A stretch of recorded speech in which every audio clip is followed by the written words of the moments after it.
Faites attention, vous qui aimez vous promener partout. Tu es un pasteur, mais tu te promènes, et puis tu mélanges. Un jour, un jeune garçon vient me poser la question, pasteur, quelle est la différence entre le prophétique et la divination? Des telles choses qu'on enseigne aujourd'hui aux jeunes gens, que la prophétie, c'est Dieu qui la donne. Mais quand tu entres dans la dimension de la voyance, c'est toi qui décides de voir. L'occultisme. Ces termes voyance-là viennent d'où? Nous, on a grandi depuis qu'on est des bébés jusqu'à aujourd'hui. On n'enseignait pas la voyance à l'église. Maintenant, on commence à enseigner la voyance. Les prophètes, au lieu de dire qu'ils sont seulement prophètes, ils disent qu'ils sont des voyants.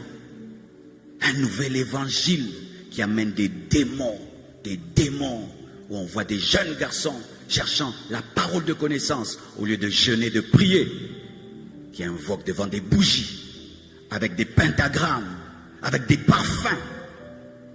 Ça vient d'où cet évangile? Et vous croyez de telles choses, et puis vous ratez l'enlèvement, parce que c'est l'occultisme. L'occultisme. 6e sens, occultisme. 3e œil, occultisme. Ce n'est pas écrit dans la parole.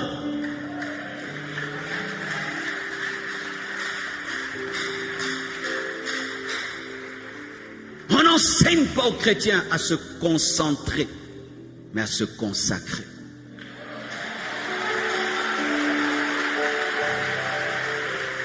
Dieu ne nous utilise pas par notre capacité de nous concentrer et regarder une bougie pendant des heures et des heures. Ce n'est pas l'évangile.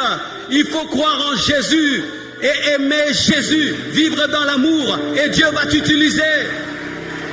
Il n'y a pas de formule spéciale, il n'y a pas d'heure spéciale.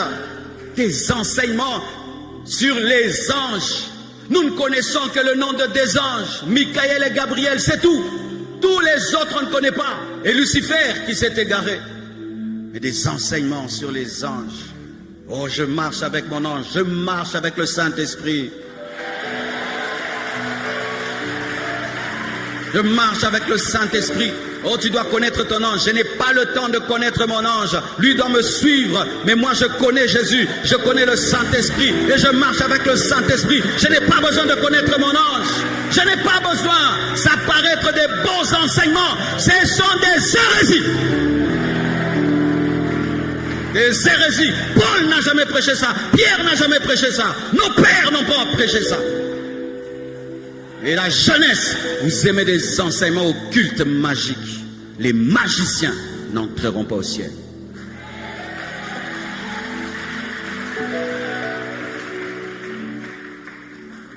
Vous aimez la magie. Des chrétiens qui aiment la magie. Vous aimez la magie. Vous aimez des enseignements où on vous prêche les kabbales juives. Vous aimez des enseignements, on va vous parler des parfums. Des enseignements, on va vous parler de l'eau. Des enseignements, on va vous parler des heures précises de prière. Paul n'a pas enseigné ça. Il a enseigné l'humilité. Il a enseigné la foi. Il a enseigné l'amour. Il a enseigné la prière. Il a enseigné la foi. Il n'a pas enseigné ces choses compliquées. Lorsque tu vois un homme de Dieu commence à te compliquer la Bible, il ne vient pas de Dieu. L'onction doctorale facilite la Bible. Voici la différence quand tu écoutes un docteur. Les choses qui étaient difficiles deviennent faciles.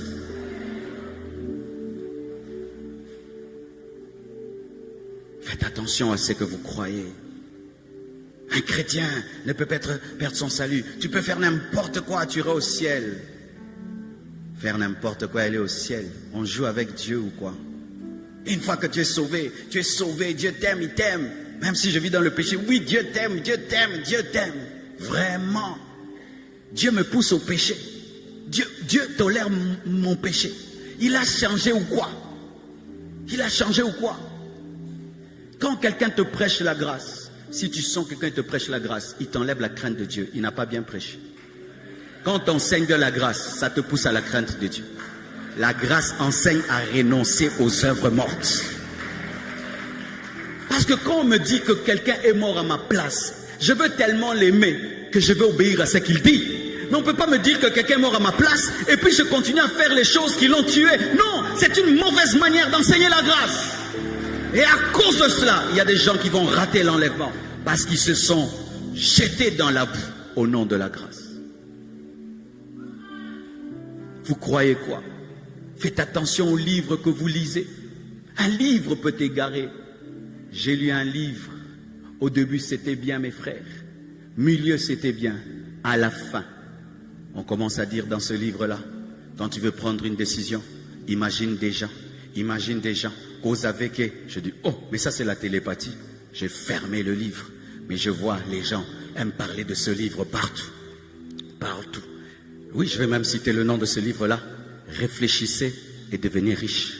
Ce livre-là au début, le livre de Napoléon Hill, au début il est bien, à la fin, le dernier chapitre, il est occulte, c'est la télépathie. Je ne recommande pas ce livre aux chrétiens. Je ne recommande pas ce livre aux chrétiens parce qu'il finit dans l'occulte.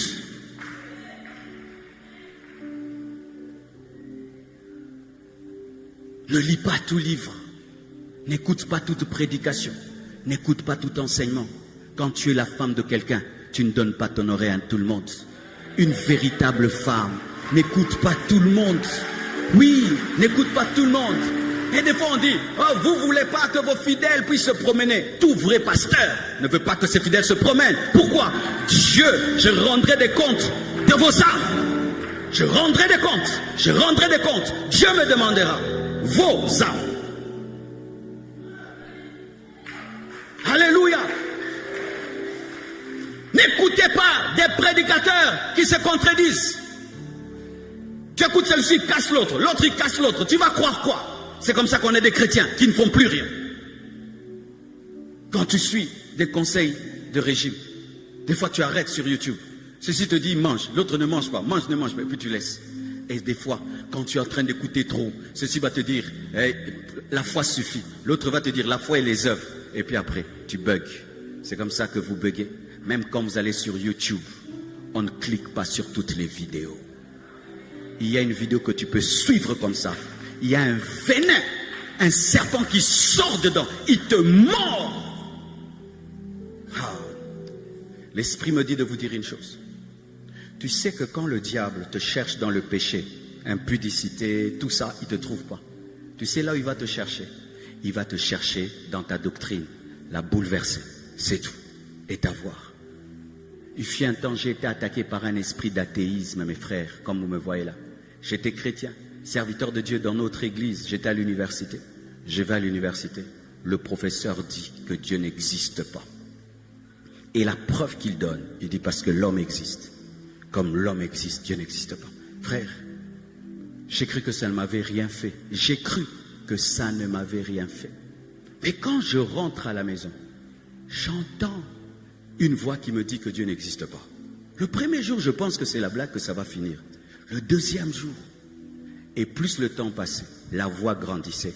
Ce n'était plus une voix, c'était une pierre. Au niveau de mon esprit, je sentais qu'il y avait quelque chose au niveau de mon esprit. Plus le temps passait, la pierre grandissait. C'est pourquoi on dit que quelqu'un a un cœur de pierre, c'est vraiment spirituel, c'est vrai. Mon cœur devenait une pierre. Quand je priais, une voix me disait, Adam et Ève, qui les a créés? Ce sont vos histoires. Est-ce que Dieu a créé Adam et Ève? Mes frères, pour que je prie, je devais m'efforcer. Vous savez, comme disons Amen, nous pensons que c'est naturel, c'est surnaturel, dire Amen. Quand mon pasteur prêchait, j'avais du mal à dire Amen. Je devais m'efforcer de dire Amen. Mais la voix me disait, arrête de dire Amen, il ment, c'est faux. Dieu n'existe pas. Et puis, j'ai senti que tout mon cœur était occupé par la pierre. Il n'y avait qu'une toute petite partie. Ce n'était pas l'attaque de l'impudicité, ce n'était pas l'attaque de la sorcellerie. Quelqu'un a enseigné l'hérésie. Alors un jour, je suis allé devant Dieu. J'ai pleuré, j'ai dit, Dieu, cette pierre est en train de grandir. Si tu ne fais rien, je ne croirai plus en toi. Et tu sais que je me sanctifie parce que je crois que tu existes.